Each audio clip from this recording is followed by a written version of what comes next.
seraient les leçons ou les apprentissages, entre guillemets, si tu pouvais en citer 3, que tu retiens de cette expérience? À ralentir. À ralentir, ouais. Ça, je pense que c'est le plus important. Si j'en avais qu'une, ce serait ça que je retiendrais. Ralentir. Donc passer d'un rythme de vie effréné, comme on a un petit peu tous, passer d'un mail à l'autre, d'un coup de téléphone à l'autre, d'un rendez-vous à l'autre, passer de cette boulimie en fait à une vie beaucoup plus calme, beaucoup plus posée.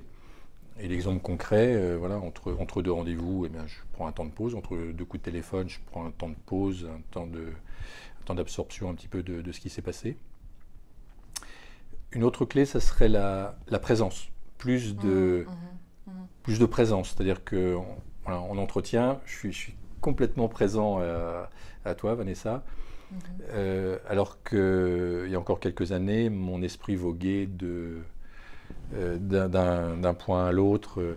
J'étais complètement agité, je voulais toujours aller plus vite. Voilà, donc plus de présence et donc être plus conscient en fait de tout ce qui nous entoure. Ouais.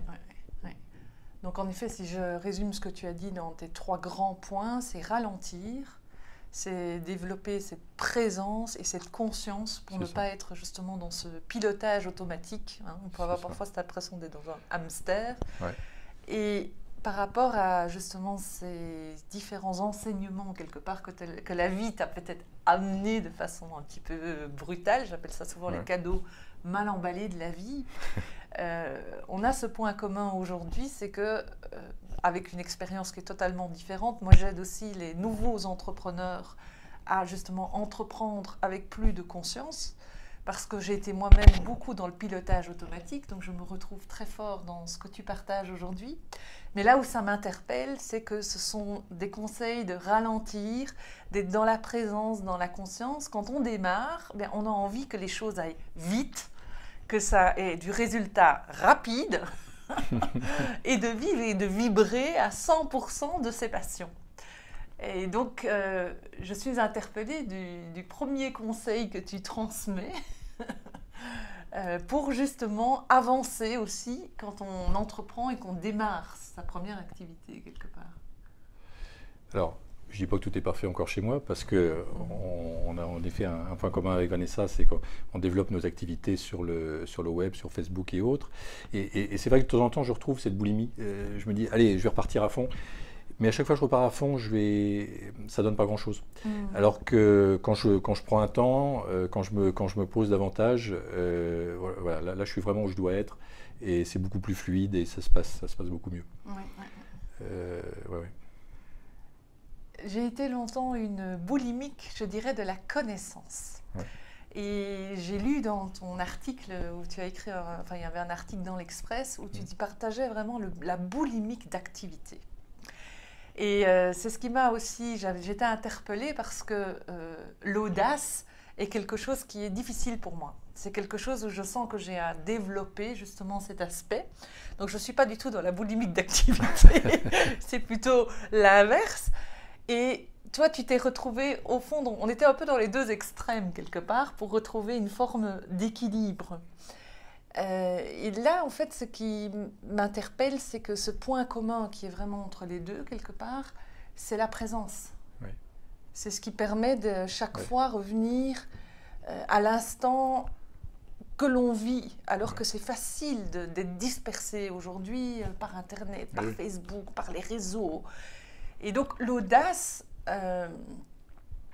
je parle pour moi maintenant. L'audace, c'est souvent associé quand quelqu'un, et aussi quand je vois les personnes que j'accompagne en coaching, c'est la peur de la visibilité, qui est très souvent qui est présente, et tu partages qu'il y a cette difficulté aussi par rapport aux vidéos, ou la peur de franchir un pas dans l'action. Pour toi, l'audace, c'est naturel. Si tu as monté 100 entreprises, comment tu fais? Alors, c'est que j'ai toujours été en mouvement, c'est-à-dire que, alors aujourd'hui je suis toujours en mouvement, en permanence, mais ça peut être aussi un mouvement intérieur.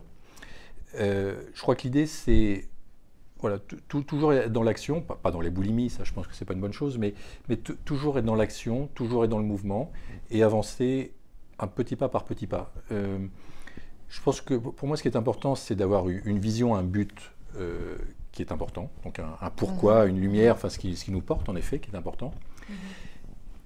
Ça, de ne pas le perdre de vue, et ensuite de faire un tout petit pas.